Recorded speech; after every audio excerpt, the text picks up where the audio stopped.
नमस्कार दोस्तों, मैं हूं अजय कुमार और आप देख रहे हैं न्यूज अक्रॉस। 5 अगस्त से पहले और बाद में बांग्लादेश में जो कुछ भी हुआ वो देखने में कुछ और लग रहा हो, लेकिन हकीकत में कुछ और ही है।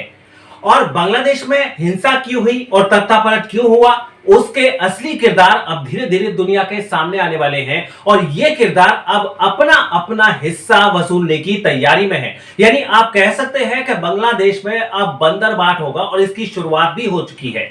अब ये बंदरबाट कैसे होगा और किस किस को क्या मिलेगा, आज इस पर से हम पर्दा उठाएंगे। लेकिन उससे पहले आप ये जान लीजिए कि ये 3 बंदर कौन है जिनके बीच बांग्लादेश का बंदरबाट होने वाला है। बांग्लादेश में हुई उथल पुथल के पीछे कई बार विदेशी ताकतों का हाथ होने का अंदेशा कई बार जाहिर हो चुका है और अब एक और रिपोर्ट सामने आई है जो बताती है कि पिछले साल से ही शेख हसीना को अस्थिर करने की कोशिश की जा रही थी और इसके पीछे पाकिस्तान और अमेरिका के लोग शामिल थे। नॉर्थ ईस्ट न्यूज की रिपोर्ट के मुताबिक इंडियन नेशनल सिक्योरिटी नेटवर्क ने बांग्लादेश के भीतर और बाहर से मिली सूचनाओं के विभिन्न पहलुओं को जोड़कर पाया कि बांग्लादेश में छात्र संगठनों के कोऑर्डिनेटर बने कुछ छात्रों ने एक साल में कई दफा लगातार पाकिस्तान, दुबई और कतर का दौरा किया।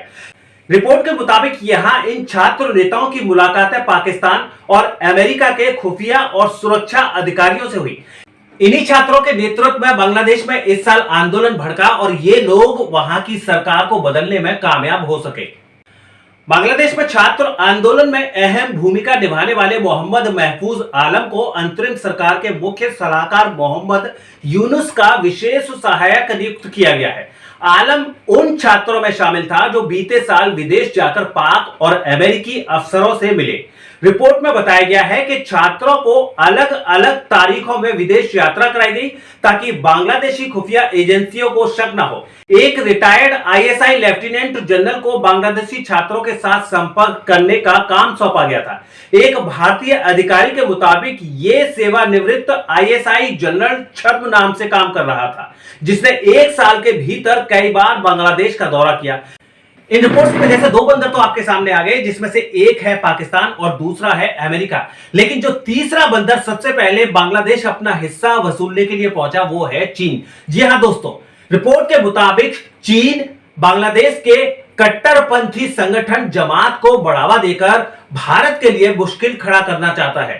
साथ ही साथ यहां की इंडस्ट्री में कब्जा करना चाहता है। 1 सप्ताह पहले चीनी राजदूत याओ वैन ढाका के मोग बाजार स्थित जमात-ए इस्लामी बांग्लादेश के कार्यालय पहुंचे और इसकी प्रशंसा की। उन्होंने कहा कि जमात-ए इस्लामी एक सुसंगठित पार्टी है। भारत विरोधी रुख अपनाने वाली जमात-ए इस्लामी बांग्लादेश की सबसे बड़ी इस्लामिक पार्टी है और शेख हसीना सरकार ने इस पार्टी पर बैन लगा दिया था। अब बांग्लादेश की अंतरिम सरकार ने पार्टी पर लगे प्रतिबंध को हटा दिया है और कहा है कि इसके आतंकवादी गतिविधियों में शामिल होने के कोई सबूत नहीं मिले हैं। साफ है, चीन अपने मकसद में कामयाब हो चुका है। इस तख्तापलट से ना सिर्फ चीन को बांग्लादेश में एंट्री मिल गई, बल्कि अब यहां से वो सीधे सीधे सत्ता में भी दखल दे सकेगा।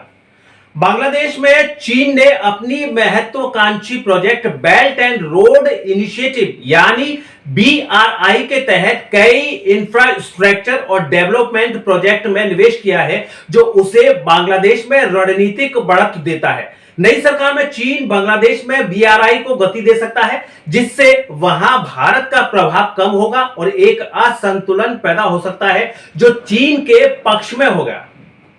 वहीं अमेरिका ने बांग्लादेश की सरकार पर ही कब्जा कर लिया है। कई रिपोर्ट में साफ साफ सामने आया है कि मोहम्मद यूनुस अमेरिका के इशारे पर ही काम कर रहे हैं।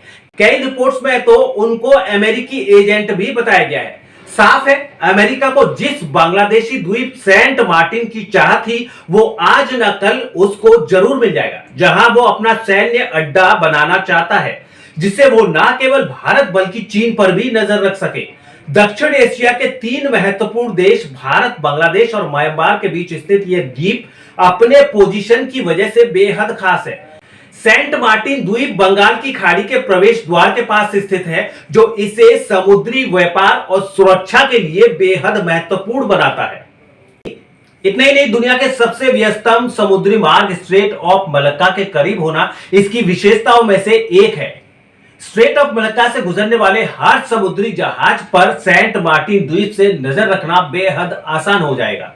तो दोस्तों आपको ये वीडियो कैसा लगा कमेंट बॉक्स में कमेंट जरूर करिए। साथ ही साथ इस वीडियो को ज्यादा से ज्यादा लाइक और शेयर भी कीजिए। और सबसे जरूरी बात कि अगर आप पहली बार हमारे चैनल पर आए हैं तो अभी कभी इसे सब्सक्राइब कर लीजिए, ताकि आपको देश और दुनिया की ऐसी खबरें जल्द से जल्द मिल सके। फिलहाल आप अपने दोस्त और होस्ट अजय कुमार को दीजिए इजाजत। आप मस्त रहिए, स्वस्थ रहिए। जय हिंद, जय भारत।